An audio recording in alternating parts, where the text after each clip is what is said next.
অধ্যয়নরত ছোট ছোট ভাই ও বন্ধুরা, আসসালামু আলাইকুম ওয়া রাহমাতুল্লাহি ওয়া বারাকাতুহু। সকল প্রশংসা একমাত্র আল্লাহর। মহান রাব্বুল ইজ্জত আমাদেরকে আজকে এই মাদ্রাসায় দোয়া মাহফিল অংশগ্রহণ করার জন্য তৌফিক দান করেছেন। এই জন্য আল্লাহর দরবারে শুকরিয়া আদায় করছি, আলহামদুলিল্লাহ। আমরা দেশনেত্রী বেগম খালেদা জিয়ার অসুস্থ, আপনারা অনেকেই জানেন, সকলেই জানেন। তার দোয়ার জন্য আজকের এই সামান্য আয়োজন।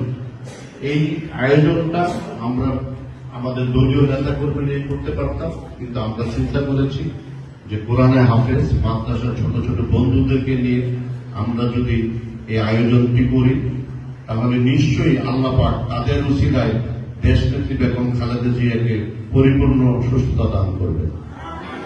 এই জন্যই আমরা এই আয়োজনটা করেছি এবং আমরা কর্তৃপক্ষের প্রতি কৃতজ্ঞতা প্রকাশ করছি। তারা আমাদেরকে সুযোগ করে দিয়েছেন যে মহান দোয়া মাহফিলে আমরা আপনাদেরকে সাথে নিয়ে শরীক হতে পারছি।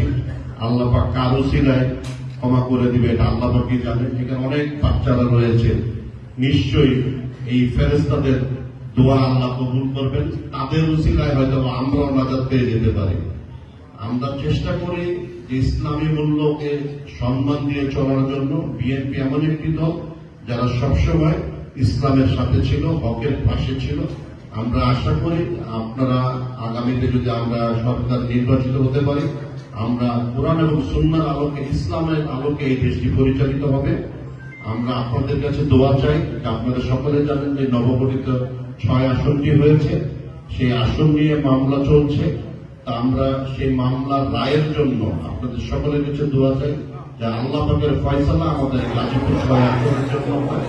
তারপরে 6 আসন থেকে তাহলে আমরা আপনাদের কাছে দোয়া চাইতে পারি। এখনো আসনটা নিয়ে আমরা সংশয়ের ভিতরে আছি।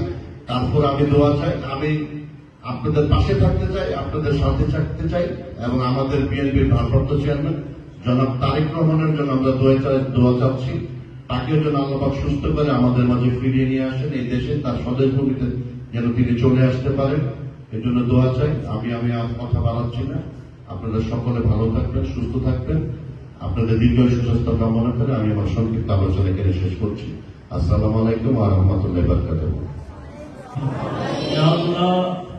আপনার শাহী দরবারে ফরিয়াদ, দেশ নেত্রী বেগম খালেদা জিয়া সুন্দরভাবে সুষ্ঠুভাবে এই দেশ পরিচালনা করেছেন। তার জবান থেকে আমরা কখনো কোনো কটু বাক্য বা কারো সমালোচনা করতে শুনি নাই। অনেক ভালো বংশের মেয়ে, তার ছোট ভাই, আমাদের বন্ধু, এরা অনেক সম্মানিত। আয় আল্লাহ, দেশ নেত্রী বেগম খালেদাকে আপনি যতদিন বাঁচায় রাখেন, আল্লাহ তাকে সুস্থ রাখেন। সুস্থ থাকিয়া যেন সে, আয় আল্লাহ, সুস্থ থাকিয়া তোমার হুকুম আহকাম পালন করে তোমাকে সন্তুষ্ট করে যেন দুনিয়া থেকে যাইতে পারে, সে তৌফিক দান করেন। আয় আল্লাহ, জনগণের খেদমত করার তৌফিক দান করেন। আয় আল্লাহ, বিএনপির ভারপ্রাপ্ত চেয়ারম্যান জনাব তারেক জিয়া, আয় আল্লাহ, দেশে এসে যেন আয় আল্লাহ আমাদেরকে নেতৃত্ব দিতে পারে। আয় আল্লাহ, সুন্দরভাবে যেন তার কার্যক্রম পরিচালনা করতে পারে, সে তৌফিক দান করেন।